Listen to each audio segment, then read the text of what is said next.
Welcome to this ALLPLAN pro tip on special reinforcing. In this brief video, we're going to look at the Convert Match Elements command. This tool allows you to convert any 3D line into a reinforcing bar. This is great for converting existing sections into 3D models in ALLPLAN. For example, I'm going to quickly create a simple rectangular column, and I'm going to add spiral reinforcing going up the column. Now, the built-in circular reinforcement tool can quickly add spirals, but only to circular columns. For a rectangular column, we need to draw the bar as a polyline, then convert it to rebar.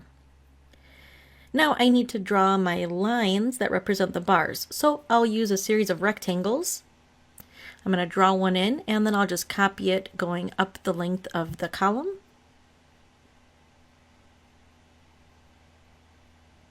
Then I can use the 3D polyline to create the spiral snapping to the corners of these existing rectangular shapes.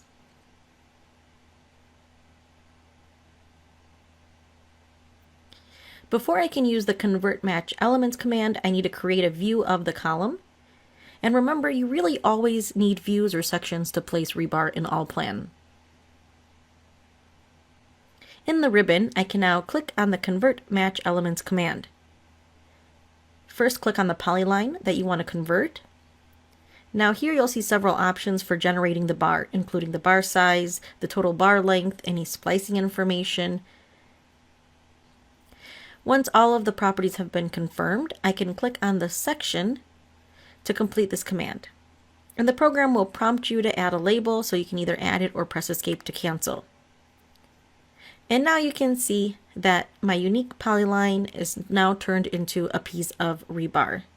And then I can use this in my tables, pull it into reports. I can work with it just like any other regularly generated piece of reinforcing in ALLPLAN.